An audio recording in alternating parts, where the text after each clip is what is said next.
NRIs, വനിതകൾ, അതുപോലെ senior citizens, സാധാരണക്കാർ, ഇവരെല്ലാവരുടെയും ഒരു സുരക്ഷിത നിക്ഷേപം അല്ലെങ്കിൽ സുരക്ഷിത നിക്ഷേപത്തിനുള്ള ഒരു അവന്യൂ എന്നുള്ള നിലയ്ക്കാണ് ബാങ്ക് ഡെപ്പോസിറ്റിൽ കാണുന്നത്. സാധാരണക്കാരായിട്ടുള്ള ആളുകൾ ഒരു നല്ല വിഭാഗം തുക ബാങ്ക് ഡെപ്പോസിറ്റിൽ സൂക്ഷിക്കുന്ന പ്രവണതയാണുള്ളത്. കാരണം അതിനൊരിക്കലും റിസ്ക് ഇല്ല. നമ്മൾ ഡെപ്പോസിറ്റിന് എത്രയാണോ പലിശ ഡെപ്പോസിറ്റ് ഓപ്പൺ ചെയ്യുമ്പോൾ പറഞ്ഞിട്ടുള്ളത് അതേ നിരക്ക് അത് ഡെപ്പോസിറ്റ് ക്ലോസ് ചെയ്യുന്നത് വരെ അവർക്ക് കിട്ടും. ബാങ്ക് ഡെപ്പോസിറ്റുകളുടെ പ്രിയം ഒരിക്കലും കുറഞ്ഞിട്ടില്ല. ആദ്യമായിട്ട് $1 90 കിട്ടുന്ന കാലം വന്നു. ഇതാദ്യമായിട്ടാണ് ആ 90 ടച്ച് ചെയ്യുന്നത്. ഇത് ഒരു വർഷം മുമ്പ് തന്നെക്കാളും 4 രൂപയോളമാണ് വ്യത്യാസം വന്നത്. ഒത്തിരി പേര് മനസ്സിലാക്കാത്ത ഒരു ഡെപ്പോസിറ്റാണ് റെക്കറിംഗ് ഡെപ്പോസിറ്റ്. റെക്കറിംഗ് ഡെപ്പോസിറ്റുകളുടെ ഇൻട്രസ്റ്റ് പലിശ നിരക്ക് ഫിക്സഡ് ഡെപ്പോസിറ്റും ആയിട്ട് വ്യത്യാസം വരാറില്ല. സെയിം നിരക്കാണ്. അത് ഒരേ കാലഘട്ടത്തിന് ഒരേ പലിശ അങ്ങനെയാണ് കൊടുക്കാറ്. അറിവില്ല, ഇതിനെപ്പറ്റി ശ്രദ്ധിക്കാതെ വീണ്ടും അതിൽ ചെന്ന് പെടുന്നുണ്ട്. പ്രത്യേകിച്ച് പ്രായമായ ആളുകൾ. Telecom regulatory authority, reserve bank of India എന്ന് വിളിക്കുന്നു, അല്ലെങ്കിൽ പോലീസാണ് വിളിക്കുന്നത്, കുറിയറിൽ നിന്നാണ് വിളിക്കുന്നത്. ഈ ചില ഇങ്ങനത്തെ കോളുകളൊക്കെ വരുമ്പോൾ അതിന് റെസ്പോണ്ട് ചെയ്യാതിരിക്കുക എന്നുള്ളതാണ്. കാരണം അതിനെപ്പറ്റി നമ്മൾ ചർച്ച ചെയ്യാൻ പോകുമ്പോൾ അവർ നമ്മളെ ആ കെണിയിലേക്ക് പെടുത്തിക്കൊണ്ടിരിക്കും. അതുകൊണ്ട് റെസ്പോണ്ട് ചെയ്യാതിരിക്കുക. ഇനി ആർക്കെങ്കിലും അങ്ങനെ നോമിനേഷൻ ആവശ്യമില്ലെങ്കിൽ അവർ പ്രത്യേകം പറയണം, എനിക്കത് വേണ്ട, എനിക്കതറിയാം നോമിനേഷനെ കുറിച്ച്, എങ്കിലും വേണമെന്ന് പ്രത്യേകം പറയണം. അങ്ങനെയായിരുന്നു നിയമം. ഈ 4 നോമിനീസിന് വേണമെങ്കിൽ ഈ ഡെപ്പോസിറ്റർ നിശ്ചയിക്കുന്ന അനുപാതത്തിൽ വേണമെങ്കിൽ അയാളുടെ കാലശേഷം ഇത് വീതിച്ചു കൊടുക്കാം. 10 വർഷം അതിനെ ഒന്നും ചെയ്യുന്നില്ലതിരിക്കട്ടെ, അക്കൗണ്ട് ഓപ്പറേറ്റ് ചെയ്യുന്നില്ല എങ്കിൽ ഇത് 10 വർഷം കഴിയുമ്പോൾ ബാങ്കുകൾ ഈ തുക റിസർവ് ബാങ്കിലേക്ക് മാറ്റും. പിന്നെ നമ്മുടെ അക്കൗണ്ടുകൾ മറ്റുള്ള ആരെങ്കിലും ദുരുപയോഗം ചെയ്യുകയോ ഒക്കെ ചെയ്യാനുള്ള സാധ്യതയുണ്ട് നമ്മൾ ഉപയോഗിക്കാതെ കിടക്കുമ്പോൾ. 2025 ഇന്ത്യൻ സാമ്പത്തിക രംഗത്ത് ഒട്ടേറെ മാറ്റങ്ങളാണ് ഉണ്ടായിട്ടുള്ളത്. ബാങ്കിങ് രംഗത്ത് പ്രത്യേകിച്ചും നിക്ഷേപങ്ങളെ സംബന്ധിച്ചും ബാങ്കിലെ നിക്ഷേപങ്ങളുടെ അവകാശികളെ സംബന്ധിച്ചും ബാങ്കിലെ നിക്ഷേപങ്ങളുടെ പലിശ നിരക്ക് കുറയുന്നതിനെക്കുറിച്ചും ഇങ്ങനെ പല കാര്യങ്ങളിൽ റിസർവ് ബാങ്ക് ഒട്ടേറെ മാറ്റങ്ങൾ കൊണ്ടുവന്നിട്ടുണ്ട്. ഇവയുടെയൊക്കെ ഇമ്പാക്റ്റ് എന്താണ്, ഇവ എങ്ങനെയാണ് ആളുകളിലേക്ക് എത്തിച്ചേരുന്നതെന്ന് നമുക്ക് പരിശോധിക്കാം. ഇതേക്കുറിച്ച് നമ്മളോട് വിശദമായി സംസാരിക്കുന്നത് ഫെഡറൽ ബാങ്കിൻ്റെ റീറ്റെയിൽ ലയബിലിറ്റി ആൻഡ് ഫീ പ്രോഡക്ട്സിൻ്റെ കൺട്രി ഹെഡും എക്സിക്യൂട്ടീവ് വൈസ് പ്രസിഡൻറ്റുമായ ശ്രീ ജോയ് PV ആണ്. നമുക്ക് അദ്ദേഹത്തോട് ഇതിനെക്കുറിച്ച് വിശദമായി സംസാരിക്കാം. നമസ്കാരം സാർ. നമസ്കാരം സർ. ഞാനിപ്പോൾ പറഞ്ഞതുപോലെ ബാങ്കിങ് രംഗത്ത് ഒരുപാട് മാറ്റങ്ങളാണ് ഈ വർഷം വന്നിട്ടുള്ളത്. റിസർവ് ബാങ്ക് 3 തവണ പലിശ നിരക്ക് കുറച്ചിട്ടുണ്ട്. അതിൻ്റെയൊക്കെ ഫലം ആൾക്കാർക്ക് ഒന്നെങ്കിൽ വായ്പയുടെ ഇളവിൽ അല്ലെങ്കിൽ നിക്ഷേപത്തിൻ്റെ ഇളവിൽ അങ്ങനെയൊക്കെയാണ് സംഭവിച്ചിട്ടുണ്ടാവുക. ബാങ്കിങ് ഡെപ്പോസിറ്റ് രംഗത്ത് ഈ മാറ്റങ്ങൾ എങ്ങനെയാണ് ബാധിക്കുക? റിസർവ് ബാങ്ക് കഴിഞ്ഞ വർഷം ഇതേ സമയം ആയിട്ട് തട്ടിച്ചു നോക്കുമ്പോൾ പലിശ നിരക്ക് റിപ്പോ റേറ്റ് പല പ്രാവശ്യം കുറച്ചു. 6.5% ആയിരുന്നത് ഇപ്പോൾ 5.25% ആയിട്ട് കുറച്ചിട്ടുണ്ട്. അപ്പോൾ അത് ഓരോ തവണ റിസർവ് ബാങ്ക് റേറ്റ് കുറയ്ക്കുമ്പോഴും ലോണുകളിലുള്ള പലിശ നിരക്ക് കുറയുന്നുണ്ട്. അതുപോലെ തന്നെ ഡെപ്പോസിറ്റിലും കുറയും. പക്ഷേ ഡെപ്പോസിറ്റിലുള്ള ഇൻട്രസ്റ്റ് റേറ്റ് അതേപോലെ കുറച്ചിട്ടുണ്ടാവണമെന്നില്ല. ഇപ്പം ഉദാഹരണത്തിന് ഏറ്റവും അവസാനം പലിശ നിരക്ക് കുറച്ചത് 2025 ഡിസംബർ മാസത്തിലാണ്. 0.25% റിപ്പോ റേറ്റ് കുറച്ചു. എങ്കിലും ഭൂരിഭാഗം ബാങ്കുകളും പലിശ നിരക്ക് കുറച്ചിട്ടില്ല. അത് നിലനിർത്തുകയാണ് ചെയ്തിരിക്കുന്നത്. കാരണം ബാങ്കുകൾക്ക് ഡെപ്പോസിറ്റ് ആവശ്യമാണ്. അത് കണ്ടിന്യൂസ് ആയിട്ട് വന്നുകൊണ്ടിരിക്കണം. ലോൺ എടുക്കുന്നതിന് ആളുകൾ കൂടുതൽ തയ്യാറാകുന്നുണ്ട്. ആ ലോണിൽ ഗ്രോത്ത് ഉണ്ട്. അപ്പം ഡെപ്പോസിറ്റുകൾ മൊബിലൈസ് ചെയ്യുന്നതിന് വേണ്ടിയിട്ട് അങ്ങനെ വലുതായിട്ട് പലിശ നിരക്ക് കുറച്ചിട്ടില്ല ഡെപ്പോസിറ്റ് സൈഡിൽ. സീനിയർ സിറ്റിസൺ, അതുപോലെ തന്നെ NRIs, അവർ കേരളത്തിൽ ഒരുപാട് ഡെപ്പോസിറ്റ് നടത്തുന്നവരാണ്. വനിതകൾ, ഇത്തരം വിഭാഗത്തെയൊക്കെ ഈ പലിശ നിരക്ക് കുറയ്ക്കുന്നത് കൊണ്ടുള്ള ഇമ്പാക്റ്റ് എങ്ങനെയാണ് ഉണ്ടാവുക? അല്ലെങ്കിൽ അവർക്ക് പകരം വയ്ക്കാൻ വേറെ എന്തെങ്കിലും മാർഗങ്ങളുണ്ടോ? ഞാൻ സൂചിപ്പിച്ചതുപോലെ പലിശ നിരക്ക് വല്ലാണ്ട് കുറഞ്ഞിട്ടില്ല. അതൊന്നും. രണ്ടാമത്തത്, ഇപ്പോൾ പലതരം ഡെപ്പോസിറ്റേഴ്സിനെ കുറിച്ച് പറഞ്ഞു. NRIs, വനിതകൾ, അതുപോലെ സീനിയർ സിറ്റിസൺസ്, സാധാരണക്കാർ, ഇവരെല്ലാവരുടെയും ഒരു സുരക്ഷിത നിക്ഷേപം അല്ലെങ്കിൽ സുരക്ഷിത നിക്ഷേപത്തിനുള്ള ഒരു അവന്യൂ എന്നുള്ള നിലയ്ക്കാണ് ബാങ്ക് ഡെപ്പോസിറ്റിൽ കാണുന്നത്. നമുക്ക് പല രീതിയിലുള്ള നിക്ഷേപ സാധ്യതകളും ഉണ്ട്. ചിലർ സ്റ്റോക്ക് മാർക്കറ്റിൽ നിക്ഷേപിക്കുന്നുണ്ടാകാം. പക്ഷേ ഇവിടെയെല്ലാം വൊളറ്റിലിറ്റി അല്ലെങ്കിൽ ഒരു അനിശ്ചിതത്വം പലപ്പോഴും ഉണ്ടാകാറുണ്ട്. അതുകൊണ്ട് തന്നെ സാധാരണക്കാരായിട്ടുള്ള ആളുകൾ ഒരു നല്ല വിഭാഗം തുക ബാങ്ക് ഡെപ്പോസിറ്റിൽ സൂക്ഷിക്കുന്ന പ്രവണതയാണുള്ളത്. കാരണം അതിനൊരിക്കലും റിസ്ക് ഇല്ല. നമ്മൾ ഡെപ്പോസിറ്റിന് എത്രയാണോ പലിശ ഡെപ്പോസിറ്റ് ഓപ്പൺ ചെയ്യുമ്പോൾ പറഞ്ഞിട്ടുള്ളത് അതേ നിരക്ക് അത് ഡെപ്പോസിറ്റ് ക്ലോസ് ചെയ്യുന്നത് വരെ അവർക്ക് കിട്ടും. എപ്പോൾ വേണമെങ്കിലും ക്ലോസ് ചെയ്യാം. അപ്പം അങ്ങനെ എപ്പോൾ നമുക്ക് ആവശ്യമുള്ളപ്പോൾ പണം ഒരിക്കലും കുറയാതെ കിട്ടുന്ന ഒരു ഗ്യാരണ്ടി ബാങ്ക് ഡെപ്പോസിറ്റുകൾക്കുണ്ട്. അതുകൊണ്ട് ബാങ്ക് ഡെപ്പോസിറ്റുകളുടെ പ്രിയം ഒരിക്കലും കുറഞ്ഞിട്ടില്ല. NRIസിൻ്റെ കാര്യം പറയുകയാണെങ്കിൽ കേരളത്തിൽ ഇപ്പോൾ ഏറ്റവും കൂടുതൽ NRI ഡെപ്പോസിറ്റ് ഹാൻഡിൽ ചെയ്യുന്ന ഒരു ബാങ്കാണ് ഫെഡറൽ ബാങ്ക്. മൊത്തം NRI നിക്ഷേപത്തിൻ്റെ 28% ഫെഡറൽ ബാങ്കാണ് കൈകാര്യം ചെയ്യുന്നത്. അതിന് തൊട്ട് താഴെ സ്റ്റേറ്റ് ബാങ്ക് ഓഫ് ഇന്ത്യ, മറ്റു ബാങ്കുകൾ പറയും. ഇതിൽ ഞാൻ ഒരു കാര്യം കൂടി ആഡ് ചെയ്തോട്ടെ. രൂപയുടെ മൂല്യം കുറയുന്നത് ഇവിടെ ബാധകമാവില്ലേ? രൂപയുടെ മൂല്യം കുറഞ്ഞത് ബാധകമാണ്. കാരണം ആദ്യമായിട്ട് ഒരു ഡോളറിന് 90 രൂപ കിട്ടുന്ന കാലം വന്നു. ഇത് ആദ്യമായിട്ടാണ് ആ 90 രൂപ ടച്ച് ചെയ്യുന്നത്. ഇത് ഒരു വർഷം മുമ്പ് തന്നെക്കാളും 4 രൂപയോളമാണ് വ്യത്യാസം വന്നത്. ഇത് വ്യത്യാസം വരുമ്പോൾ നമ്മുടെ ഏറ്റവും കൂടുതൽ NRIs ഉള്ള സ്ഥലങ്ങളായിട്ടുള്ള ഗൾഫ് രാജ്യങ്ങളിലെ അവിടുത്തെ വിനിമയ നിരക്ക് അവർക്ക് മെച്ചമായിട്ട് കിട്ടുന്നുണ്ട്. അതുകൊണ്ട് നാട്ടിലേക്ക് അയക്കുന്ന പണത്തിൻ്റെ അളവ് കൂടിയിട്ടുണ്ട്, പൊതുവേ കൂടിയിട്ടുണ്ട്. ഫെഡറൽ ബാങ്കിന് അതിൻ്റെ നല്ലൊരു വീതം കിട്ടിയിട്ടുണ്ട്. നമുക്ക് കേരളത്തിലെ എല്ലാ ബാങ്കുകളുടെയും NRI ഡെപ്പോസിറ്റിൻ്റെ ഡാറ്റ പബ്ലിഷ് ചെയ്തിട്ടുണ്ട്. അതിനകത്ത് എല്ലാ ബാങ്കുകളും തന്നെ, കേരളത്തിൽ ഓപ്പറേറ്റ് ചെയ്യുന്ന എല്ലാ ബാങ്കുകളും തന്നെ ഗ്രോ ചെയ്തിട്ടുണ്ട്. ഇത് ഒരു ഘടകം US ഡോളറിൻ്റെ അല്ലെങ്കിൽ റുപ്പിയുടെ വിനിമയ നിരക്കിൽ വന്ന വ്യത്യാസമാണ്. SP അക്കൗണ്ട് പോലെ തന്നെ ആൾക്കാർക്ക്, കസ്റ്റമേഴ്സിന് പ്രിയങ്കരമാണ് റെക്കറിംഗ് ഡെപ്പോസിറ്റ്.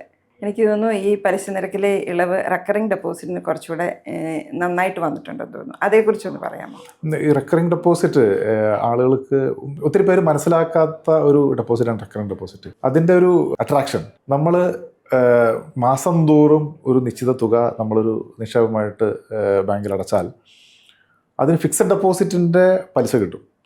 അതായത് നമ്മൾ ഒരു കൊല്ലത്തേക്ക് ഒരു അക്കൗണ്ട് തുടങ്ങി 12 മാസം 12 തവണയായിട്ട് നമ്മൾ അതിൽ ഡെപ്പോസിറ്റ് ചെയ്താലും നമുക്ക് ഒരു കൊല്ലത്തേക്ക് എത്ര പലിശ നിരക്കാണോ അവൈലബിൾ ആയിട്ടുള്ളത് ആ നിരക്കിൽ പലിശ കിട്ടുന്ന ഒരു ഡെപ്പോസിറ്റ് റെക്കറിംഗ് ഡെപ്പോസിറ്റ്. അപ്പോൾ സ്ഥിര വരുമാനമുള്ള ആളുകൾക്ക് വളരെ ഒരു നിക്ഷേപം എന്നുള്ള നിലയ്ക്ക് അല്ലെങ്കിൽ പണം ചുരുക്കൂട്ടാനായിട്ടുള്ള ഏറ്റവും നല്ല ഉചിതമായിട്ടുള്ള മാർഗ്ഗമാണ് റെക്കറിംഗ് ഡെപ്പോസിറ്റ്. റെക്കറിംഗ് ഡെപ്പോസിറ്റുകളുടെ ഇൻട്രസ്റ്റ് പലിശ നിരക്ക് ഫിക്സഡ് ഡെപ്പോസിറ്റും ആയിട്ട് വ്യത്യാസം വരാറില്ല. സെയിം നിരക്കാണ്. അത് ഒരേ കാലഘട്ടത്തിന് ഒരേ പലിശ അങ്ങനെയാണ് കൊടുക്കാറ്. അപ്പോൾ മൊത്തം പൊതുവെയുള്ള ഡെപ്പോസിറ്റുകളിലുള്ള ഇൻട്രസ്റ്റ് റേറ്റിൻ്റെ വ്യത്യാസം മാത്രമേ ഡെപ്പോസിറ്റിലുണ്ടാവുള്ളൂ, റെക്കറിംഗ് ഡെപ്പോസിറ്റിലുണ്ടാവുള്ളൂ. അല്ലാതെ റെക്കറിംഗ് ഡെപ്പോസിറ്റിന് കുറവ് പലിശ ഇല്ല, അങ്ങനെ വരാറില്ല. ഇത് കുറേ കൂടി ആളുകൾ ഉപയോഗിക്കേണ്ട ഒരു കാര്യമായിട്ടാണ് എനിക്ക് തോന്നിയിരിക്കുന്നത്. നമുക്ക് ഡെയിലി വരുമാനമുള്ളവർ അല്ലെങ്കിൽ മാസ ശമ്പളമുള്ളവർ ആർക്കും പ്രതിമാസം പോയിട്ട് ചെറിയൊരു തുക ബാങ്കിൽ നിക്ഷേപിക്കാം. അത് നമുക്ക് ബാങ്കിൽ പോകണമെന്നില്ല. ഈ അക്കൗണ്ട് നമ്മുടെ ഇപ്പോൾ ഡിജിറ്റൽ മാർഗ്ഗങ്ങളുണ്ട്. ഫെഡ് മൊബൈൽ ബാങ്കിങ് സൗകര്യങ്ങളുണ്ട്. മൊബൈൽ ബാങ്കിങ് കൂടെ അത് നമ്മളൊരു അക്കൗണ്ട് ഓപ്പൺ ചെയ്യണമെങ്കിൽ എല്ലാ മാസവും ബാങ്ക് തന്നെ അത് ഡിഡക്ട് ചെയ്തോളും. ബ്രാഞ്ചിൽ ചെന്നാലും അങ്ങനെ ചെയ്തു കൊടുക്കും. നമ്മളൊരു പ്രാവശ്യം അടച്ചാൽ മതി. എന്നിട്ട് സ്റ്റാൻഡിംഗ് ഇൻസ്ട്രക്ഷൻ കൊടുത്തു കഴിഞ്ഞിട്ടുണ്ടെങ്കിൽ പ്രതിമാസം അത് കട്ട് ചെയ്തിട്ട് ബാങ്കിലെ നിക്ഷേപത്തിലേക്ക് പോകും. സാർ, അതുപോലെ തന്നെ നമ്മളിപ്പോൾ ഡിജിറ്റൽ ബാങ്കിങ്ങിനെ കുറിച്ച് പറഞ്ഞപ്പോഴാണ് ഈ ഡിജിറ്റൽ ബാങ്കിങ്ങും ഒക്കെ ആയിട്ട് ബന്ധപ്പെട്ട് ഒരുപാട് തട്ടിപ്പുകൾ നിക്ഷേപ രംഗത്ത് നടക്കുന്നുണ്ട്. അപ്പം ഈ വരുന്ന വർഷത്തിനെങ്കിലും AI റിലേറ്റഡ് ആയിട്ടൊക്കെയുള്ള ഒരുപാട് മാറ്റങ്ങളും വരുന്നുണ്ട്. അപ്പം നമുക്ക് എങ്ങനെ അതിനെ ഓവർകം ചെയ്യാൻ പറ്റും? അതിന് നിക്ഷേപകർ എന്തൊക്കെയാണ് ശ്രദ്ധിക്കേണ്ടത്? ഡിജിറ്റൽ അല്ലെങ്കിൽ സൈബർ ഫ്രോഡ്സ് എന്ന് പൊതുവെ വേണമെങ്കിൽ പറയാം, ഒത്തിരി തട്ടിപ്പുകൾ നടക്കുന്നുണ്ട്. വളരെ പ്രസക്തമായിട്ടുള്ളൊരു ചോദ്യമാണ്. നമ്മളിപ്പോൾ കുറച്ച് നാളുകളായിട്ട് അല്ലെങ്കിൽ കുറേ നാളുകളായിട്ട് നമ്മൾ വിശദമായിട്ട് എല്ലാവരും ചർച്ച ചെയ്യുന്നൊരു കാര്യമാണ്. പത്രങ്ങൾ വഴി അല്ലെങ്കിൽ റിസർവ് ബാങ്ക് നേരിട്ടും ബാങ്കുകളും എല്ലാം ഇതിനെപ്പറ്റിയുള്ള ബോധവൽക്കരണത്തിന് ശ്രമിക്കുന്നുണ്ട്. എങ്കിലും ഇപ്പോഴും ചിലർ അറിവില്ല, ഇതിനെപ്പറ്റി ശ്രദ്ധിക്കാതെ വീണ്ടും അതിൽ ചെന്ന് പെടുന്നുണ്ട്. പ്രത്യേകിച്ച് പ്രായമായ ആളുകൾ. കാരണം അവരെയാണ് ഏറ്റവും കൂടുതൽ ഭയപ്പെടുത്താൻ പറ്റുന്നത്. സാധാരണ ഒരു ഇൻകം ടാക്സ് ഓഫീസിൽ നിന്നാണ് വിളിക്കുക, അല്ലെങ്കിൽ telecom regulatory authority, reserve bank of India എന്ന് വിളിക്കുന്നു, അല്ലെങ്കിൽ പോലീസാണ് വിളിക്കുന്നത്, കുരിയറിൽ നിന്നാണ് വിളിക്കുന്നത്. ഇങ്ങനെയൊക്കെ പറഞ്ഞ് പെട്ടെന്ന് ഒരു പേടിപ്പിക്കുന്ന ഒരു സാഹചര്യം ഉണ്ടാക്കി നിങ്ങളുടെ പാഴ്സലിൽ ഡ്രഗ്സ് കണ്ടുപിടിച്ചു, അല്ലെങ്കിൽ നിങ്ങളുടെ ആധാർ ഉപയോഗിച്ച് മറ്റ് ചില ട്രാൻസാക്ഷൻസ് തെറ്റായിട്ട് നടന്നിട്ടുണ്ട്, അല്ലെങ്കിൽ നിങ്ങളുടെ അക്കൗണ്ട് ക്ലോസ് ചെയ്യും, ലോക്ക് ചെയ്യും എന്നൊക്കെ പറഞ്ഞ്, അല്ലെങ്കിൽ നിങ്ങളുടെ ബന്ധുവിനെ ഞങ്ങൾ അറസ്റ്റ് ചെയ്യും, ഇത്ര രീതിയിൽ പേടിപ്പെടുത്തുന്ന ഒരു സാഹചര്യം ഉണ്ടാക്കി അവരിൽ നിന്നും പണം തട്ടിയെടുക്കുന്ന പല മാർഗങ്ങളുണ്ട്. അപ്പം ഇതിനെപ്പറ്റി എത്ര പറഞ്ഞാലും അത് കൂടുതലാവില്ല. ഇതിനെപ്പറ്റി ഒരു കാര്യം പ്രത്യേകിച്ച് ആളുകളോട് പറയാനുള്ളത്, ഈ ചില ഇങ്ങനത്തെ കോളുകളൊക്കെ വരുമ്പോൾ നമ്മളതിനെ അതിനെ റെസ്പോണ്ട് ചെയ്യാതിരിക്കുക എന്നുള്ളതാണ്. കാരണം അതിനെപ്പറ്റി നമ്മൾ ചർച്ച ചെയ്യാൻ പോകുന്നതോറും അവർ നമ്മളെ ആ കെണിയിലേക്ക് പെടുത്തിക്കൊണ്ടിരിക്കും. അതുകൊണ്ട് റെസ്പോണ്ട് ചെയ്യാതിരിക്കുക. ചിലത് വീഡിയോ കോളുകളാണ് വരുന്നത്. ഒരിക്കലും നമുക്ക് പരിചയമില്ലാത്ത ഒരാളുടെ വീഡിയോ കോൾ നമ്മൾ അറ്റൻഡ് ചെയ്യേണ്ട കാര്യമില്ല. അപ്പോൾ അത് നമ്മൾ ഒഴിവാക്കുക. ചിലർ ലിങ്കുകൾ അയച്ചു കൊടുക്കും ക്ലിക്ക് ചെയ്യാനായിട്ട്. അങ്ങനത്തെ ലിങ്കുകളിൽ ക്ലിക്ക് ചെയ്യാതിരിക്കുക. OTP പറഞ്ഞിട്ട് വിളിക്കും, OTP പറഞ്ഞു കൊടുക്കാതിരിക്കുക. ഇത്തരം പ്രിക്കോഷൻസ് എടുത്തു കഴിഞ്ഞാൽ ഇതിൽ നിന്നും നമുക്ക് രക്ഷപ്പെടാൻ പറ്റും. ഈ എന്തെങ്കിലും സംശയമുള്ള സാഹചര്യം വന്നു കഴിഞ്ഞെങ്കിൽ ബാങ്കിനോട് ചോദിക്കുക. നമ്മളെ സഹായിക്കാനായിട്ട് ഈ ബാങ്കുകൾ വളരെ തൽപരരായിട്ടുണ്ട്. പല കേസുകളും ഇങ്ങനത്തെ സാഹചര്യത്തിൽ നിന്നും ആളുകളെ രക്ഷിച്ചിരിക്കുന്നത് ബാങ്കിലെ ഉദ്യോഗസ്ഥർ തന്നെയാണ്. പിന്നെ ബാങ്ക് അക്കൗണ്ടുമായിട്ട് ബന്ധപ്പെട്ട് വേറൊരു പ്രധാന പ്രശ്നം, പലപ്പോഴും അക്കൗണ്ട് ഉടമ മരണപ്പെട്ട് കഴിഞ്ഞാൽ കൃത്യമായിട്ടുള്ള നോമിനി ഇല്ലാത്തത് കൊണ്ട് നോമിനികളായിട്ടുള്ളവർക്ക് അല്ലെങ്കിൽ പിന്തുടർച്ച ആർക്കാണോ അവർക്ക് പണം കിട്ടാത്തൊരവസ്ഥ വരും, അക്കൗണ്ടിലുള്ള പണം കിട്ടാത്തൊരവസ്ഥ വരും. ഈ കാര്യത്തിൽ RBI ഈ അടുത്തിടയ്ക്ക് ഒരു തീരുമാനമെടുത്തിരുന്നു. ഒരു നോമിനിക്ക് പകരം 4 വരെ നോമിനികളെ വെക്കാവുന്ന ഒരു സംവിധാനം കൊണ്ടുവന്നിട്ടുണ്ട്. അതിൻ്റെ ഡീറ്റെയിൽസ് ഒന്ന് പറയാമോ? ഈ ബാങ്ക് അക്കൗണ്ടുകളിൽ നോമിനി വേണമെന്നുള്ളത് റിസർവ് ബാങ്ക് കുറച്ച് നാളുകളായിട്ട് നിർബന്ധപൂർവ്വം പറയുന്നൊരു കാര്യമാണ്. ഇനി ആർക്കെങ്കിലും അങ്ങനെ നോമിനേഷൻ ആവശ്യമില്ലെങ്കിൽ അവർ പ്രത്യേകം പറയണം, എനിക്കത് വേണ്ട, എനിക്കത് അറിയാം നോമിനേഷനെ കുറിച്ച്, എങ്കിലും വേണമെന്ന് പ്രത്യേകം പറയണം. അങ്ങനെയായിരുന്നു നിയമം ഈ ഇടയായിട്ട്. അപ്പോൾ ഇതിന് എന്തുകൊണ്ടാണ് ഈ ബാങ്കിലെ ചില ഡെപ്പോസിറ്റുകൾ ചിലപ്പം കുറേ കാലങ്ങൾ കഴിഞ്ഞിട്ട് അതിന് അവകാശികളില്ലാതെ കിടക്കുന്നത് എന്നുള്ളതിനൊക്കെ കാരണം അന്വേഷിച്ചത് ഒരു കാരണം നോമിനേഷൻ ഇല്ലാത്തതാണ് എന്ന് കണ്ടുപിടിച്ചു. അപ്പോൾ ഈ നോമിനികളുടെ എണ്ണം ഇപ്പോൾ നമുക്ക് പുതിയ ഒരു ചേഞ്ച് പറയുന്നത് നമുക്ക് 4 നോമിനീസിനെ വരെ ആഡ് ചെയ്യാം.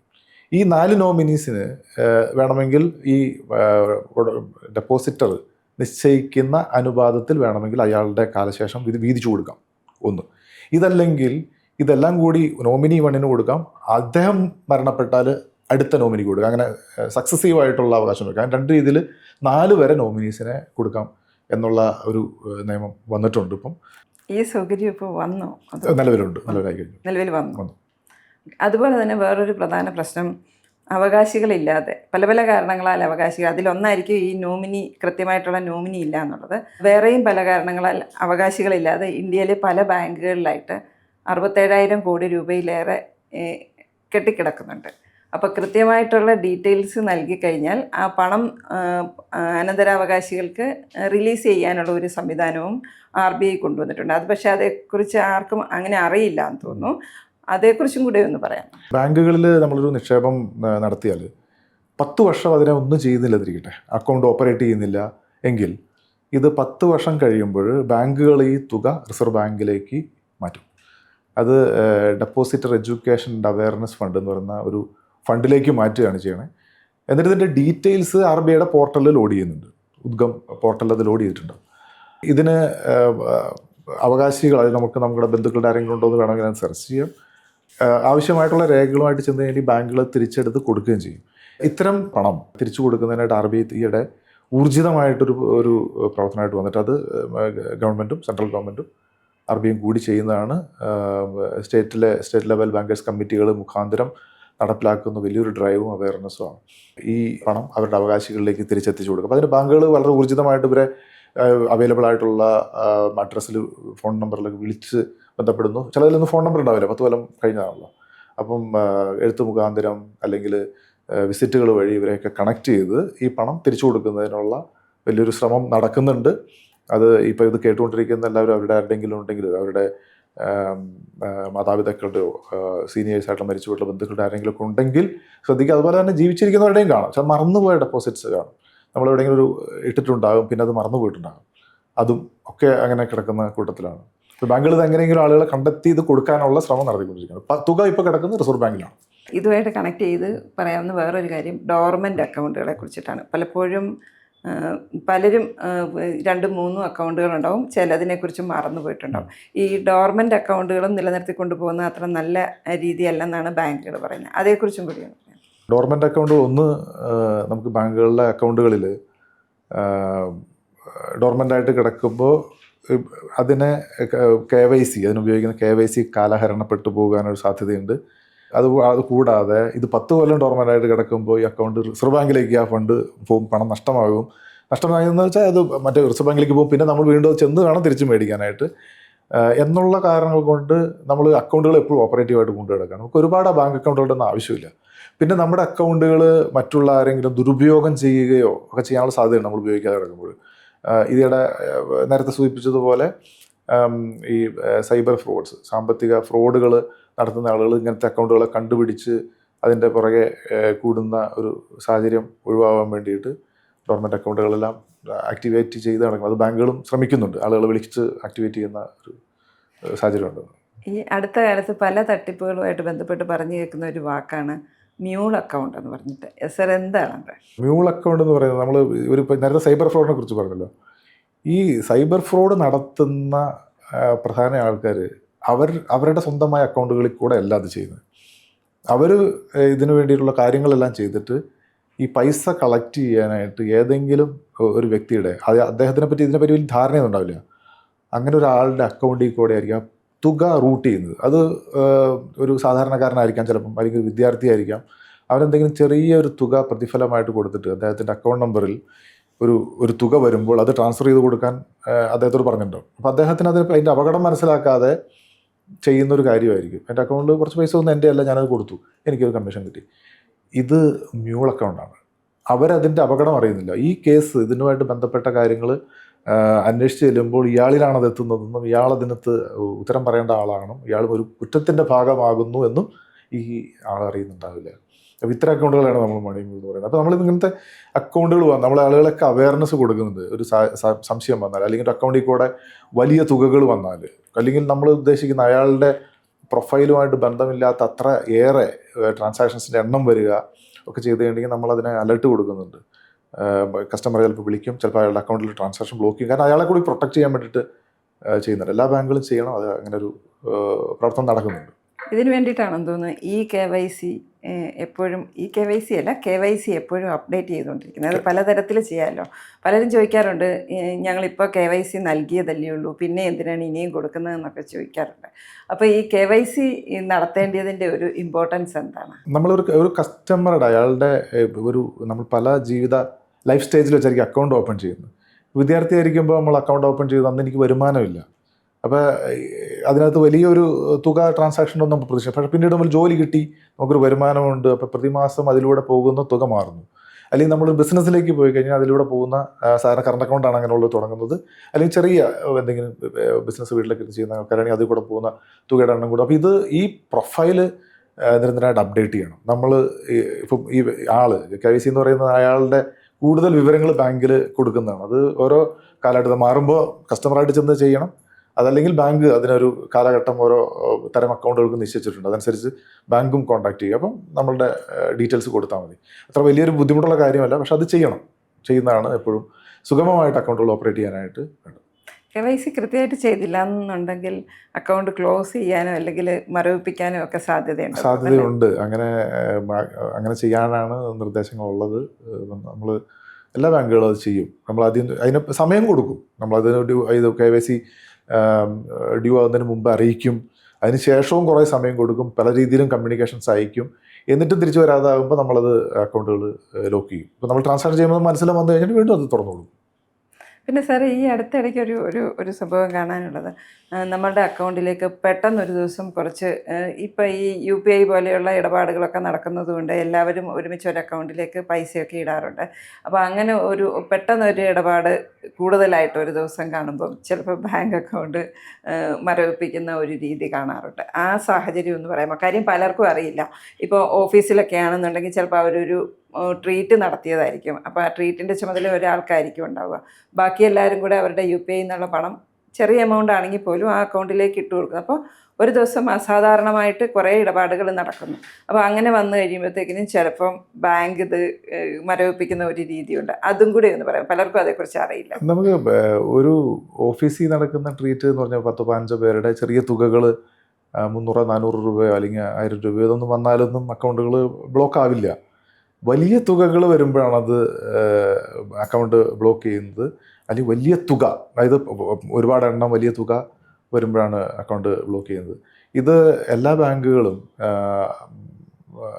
ഇത്തരം ട്രാൻസാക്ഷൻസ് മോണിറ്റർ ചെയ്യാനായിട്ട് സംവിധാനങ്ങൾ ഏർപ്പെടുത്തിയിട്ടുണ്ട്. അപ്പോൾ അതിനകത്ത് സാധാരണ ചിലപ്പോൾ ഒരു ഫ്രോഡിൻ്റെ ഫലമായിട്ട് വരാവുന്ന തുകയാകാം എന്ന് കരുതിക്കൊണ്ട് ആദ്യം അത് ആളെ വിളിച്ചു ചോദിക്കാം, അല്ലെങ്കിൽ ബ്ലോക്ക് ചെയ്തിട്ട് ആളോട് പറയാം എന്താണ് ഈ സംഭവം നടന്നത്.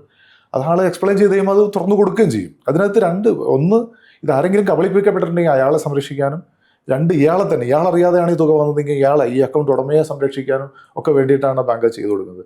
അതിൻ്റെ അക്കൗണ്ട് ഉടമ അതിൻ്റെ എന്താണ് ട്രാൻസാക്ഷൻസ് എന്ന് ബാങ്കിനോട് വിശദീകരിച്ചാൽ അത് അപ്പം തന്നെ അത് റിലീസ് ചെയ്ത് കൊടുക്കും. പിന്നെ നിലവിലെ സാഹചര്യങ്ങൾ ഇങ്ങനെയൊക്കെ തന്നെയായിരിക്കും ചിലപ്പോൾ 2026 തുടരുക. വലിയ മാറ്റമൊന്നും വരാൻ പോകുന്നില്ല. അങ്ങനെയാകുമ്പം നമ്മുടെ ബാങ്കിലുള്ള നിക്ഷേപത്തിൽ നിന്ന് എത്രത്തോളം വരുമാനം നമുക്ക് കിട്ടും എന്നുള്ള ഒരു ആശങ്കയുണ്ട് പലർക്കും. ഇവിടെ ഈ AI ഒക്കെ പോലെയുള്ള സാങ്കേതിക വിദ്യകൾ ഉപയോഗിച്ച് അതല്ലെങ്കിൽ റെഗുലറായിട്ട് നമുക്കുള്ള കുറേ റെഗുലർ കസ്റ്റമേഴ്സിനൊക്കെ വേണ്ടിയിട്ട് ബാങ്ക് പേഴ്സണലൈസ്ഡ് ആയിട്ടുള്ള ഒരു ഇൻട്രസ്റ്റ് റേറ്റും കാര്യങ്ങളും ഒക്കെ ഫിക്സ് ചെയ്യുന്നു എന്നൊരു രീതി കേൾക്കുന്നുണ്ട്. അത് എത്രത്തോളം ഉണ്ട്? അത് അങ്ങനെ ഒരു മൂവ് നടക്കുന്നുണ്ട്? എന്തായിരിക്കും 2026 വരാൻ പോകുന്ന മാറ്റങ്ങൾ? ഇപ്പോഴത്തെ അവസ്ഥയിൽ റിസർവ് ബാങ്ക് നമുക്ക് ബാങ്കുകളെ പലർക്കും പല രീതിയിൽ പലിശ കൊടുക്കാനായിട്ട് അനുവദിക്കുന്നില്ല. ഇപ്പം നമുക്ക് ഒരു ഫിക്സഡ് ഡെപ്പോസിറ്റ് ഇടുന്ന ഒരാൾക്ക് ഒരു തുക, അത് 3 കോടി രൂപ വരെ ഉള്ള എല്ലാ തുകയ്ക്കും ഒരേ പീരീഡിന് ഇട്ടാൽ 2 പേർക്ക് ഒരു നിരക്കേ കൊടുക്കാവൂ എന്ന നിയമമുണ്ട്. 3 കോടിക്ക് മേലെയാണെങ്കിൽ അപ്പോഴും നമുക്ക് ഡിഫറെൻറ്റ് റേറ്റ് കൊടുക്കാം, പക്ഷേ ഒരേ എമൗണ്ടും ഒരേ പീരീഡും ആണെങ്കിൽ വേറെ ഡിഫറെൻറ്റ് റേറ്റ് കൊടുക്കാൻ പാടില്ല. അപ്പോൾ അങ്ങനെ ഒരു നിയമം ഓൾറെഡി ഉണ്ട്. അപ്പോൾ അതുകൊണ്ട് അതിനകത്തൊന്നും സാധ്യതകളില്ല. പിന്നെ കൂടുതൽ സാധ്യത വരുന്നത് ആളുകൾക്ക് ഇപ്പം അക്കൗണ്ടുകൾ ഉപയോഗിക്കുന്ന രീതി കുറച്ച് മാറിയിട്ടുണ്ട്. നമ്മുടെ അക്കൗണ്ട് കൂടുതൽ ട്രാൻസാക്ഷൻസിന് വേണ്ടിയിട്ടാണ് ആളുകൾ ഉപയോഗിക്കുന്നത്. ഇപ്പം വീട്ടമ്മമാരായാലും ഇപ്പോൾ ആളുകൾ കൂടുതൽ പേരും അക്കൗണ്ടുകൾ ഓപ്പൺ ചെയ്യുന്നുണ്ട്. കാരണം നമ്മൾ പേയ്മെൻറ്റ് കൊടുക്കുന്നത്, ഇപ്പോൾ പേഴ്സ് കൊണ്ട് നടന്നതിന് കറൻസി എടുത്ത് കൊടുക്കുന്നത് വളരെ കുറവാണ്. എന്തിനും ആളുകൾ ഉപയോഗിക്കുന്നത് UPI മാധ്യമമാണ്. അപ്പം അത് ഉപയോഗിക്കാനായിട്ട് വേണം. അപ്പോൾ ഇത് ട്രാൻസാക്ട് ചെയ്യുന്ന ഒരു സംഗതിയായിട്ടാണ് ഈ അക്കൗണ്ടുകൾ മാറിയിരിക്കുന്നത്. അപ്പോൾ ഏറ്റവും കൺവീനിയൻ്റ് ആയിട്ട് അക്കൗണ്ടുകളെ ഉപയോഗിക്കാൻ പറ്റുന്ന ഒരു സാഹചര്യം എല്ലാ ബാങ്കുകളും ട്രൈ ചെയ്തിട്ടിരിക്കുകയാണ്. കൂടുതൽ എന്താണ് കൺവീനിയൻസ് നമുക്ക് കൊടുക്കാൻ പറ്റുന്നത്? നമ്മുടെ ഫിംഗർ ടിപ്പിലാണ് ബാങ്ക്. അപ്പം ആ കൺവീനിയൻസ് അനുസരിച്ച് ആളുകൾ ആ ബാങ്ക് അക്കൗണ്ടിൽ പൈസ സൂക്ഷിച്ചോളും. അതാണ് ഇപ്പോഴത്തെ കൂടുതൽ കാണുന്നത്. പിന്നെ നടക്കുന്ന ട്രാൻസാക്ഷൻസിൻ്റെ എണ്ണം കൂടുതലാണ്, തുക പെർ ട്രാൻസാക്ഷൻ എമൗണ്ട് തീരെ കുറഞ്ഞു. അത് വലിയൊരു സൗകര്യമാണ്. ആളുകൾ നമ്പർ കൂടുതലാണ്, തുക കുറഞ്ഞു. കാരണം നമ്മൾ 100 രൂപ കൊടുക്കണമെങ്കിൽ 50 രൂപ കൊടുക്കണമെങ്കിൽ നമ്മൾ ഓരോ ട്രാൻസാക്ഷൻസ് ആയിരിക്കും കൊടുക്കുന്നത്. അല്ലെങ്കിൽ പണ്ട് അത് നമ്മൾ 5000 രൂപ പേഴ്സിൽ എടുത്ത് വെച്ച് അതിൽ നിന്ന് 100 രൂപ വീതം കറൻസി കൊടുത്തുകൊണ്ടിരുന്ന ഒരു ട്രാൻസാക്ഷൻ ബാങ്കിൽ വരുള്ളായിരുന്നു. ഇപ്പം വളരെയേറെ ട്രാൻസാക്ഷൻസ്. പക്ഷേ ബാങ്കിൻ്റെ സംവിധാനങ്ങളെല്ലാം എല്ലാവരും അതിൻ്റെ ടെക്നോളജിയും എല്ലാം അപ്ഗ്രേഡ് ചെയ്ത് ഈ ഡിജിറ്റൽ ട്രാൻസാക്ഷൻസിൻ്റെ വർധനവിനനുസരിച്ച് എല്ലാ ബാങ്കുകളും അവരുടെ സംവിധാനങ്ങൾ വികസിപ്പിച്ചിട്ടുണ്ട്. ഫെഡറൽ ബാങ്കിൽ നിന്ന് 2026 നമുക്ക് എന്തൊക്കെ മാറ്റങ്ങൾ പ്രതീക്ഷിക്കാം, പ്രത്യേകിച്ച് നിക്ഷേപത്തിൻ്റെ കാര്യത്തിൽ? ബാങ്ക് ഒരു കാര്യം ഫെഡറൽ ബാങ്ക് ചെയ്യുന്നത്, നിക്ഷേപകർക്ക് വേണ്ട രീതിയിലുള്ള പദ്ധതികൾ ബാങ്ക് രൂപീകരിക്കുന്നുണ്ട്. അതിപ്പോൾ സേവിങ്സ് അക്കൗണ്ട് ആയാലും കറണ്ട് അക്കൗണ്ട് ആയാലും അല്ലെങ്കിൽ എക്സ്പോർട്ട് ട്രേഡ് ചെയ്യുന്ന ആളുകളാണെങ്കിലും ഇവർക്കൊക്കെ വേണ്ടുന്ന രീതിയിലുള്ള സേവിങ്സ് കറണ്ട് പ്രൊഡക്ട്സ് അല്ലെങ്കിൽ ട്രേഡ് ട്രാൻസാക്ഷൻ പ്ലാറ്റ്ഫോംസ് ഇതെല്ലാം ബാങ്ക് നിരന്തരമായിട്ട് മാറ്റിക്കൊണ്ടിരിക്കുന്നതാണ്. അപ്പം നമുക്ക് ഇപ്പം സൗകര്യപൂർവ്വം ചെയ്യുന്ന, ഞാൻ നേരത്തെ പറഞ്ഞു, ഇത് വ്യക്തിഗത ട്രാൻസാക്ഷൻസിന് വേണ്ടി മാത്രമല്ല, ബിസിനസ് ചെയ്യുന്നവർക്കും ഏറ്റവും സൗകര്യപൂർവ്വം ട്രാൻസാക്ഷൻസ് ചെയ്യുന്ന പ്ലാറ്റ്ഫോംസ് ബാങ്ക് റെഡിയാക്കിക്കൊണ്ടിരിക്കുകയാണ്. അതുപോലെ തന്നെ അക്കൗണ്ട് ഓപ്പൺ ചെയ്യാനുള്ള സംവിധാനങ്ങൾ ഇപ്പം ചെയ്യുന്നതിനേക്കാൾ കുറച്ചുകൂടി നല്ല രീതിയിൽ റീവാമ്പ് ചെയ്ത് ബാങ്ക് കൊണ്ടുവരുന്നുണ്ട്. ഇതൊക്കെയാണ് ബാങ്കിൻ്റെ ഈ വർഷത്തെ പ്രധാന പരിപാടികൾ. 2026 ബാങ്കിങ് രംഗത്ത് വരാൻ പോകുന്ന മാറ്റങ്ങളെക്കുറിച്ച് സാർ ഒരുപാട് കാര്യങ്ങൾ പറഞ്ഞു. നിക്ഷേപകർക്ക് അനുകൂലമായിട്ടുള്ള ഒരുപാട് മാറ്റങ്ങൾ ഈ രംഗത്ത് സംഭവിക്കട്ടെ. Okay, thank you sir. Thank you.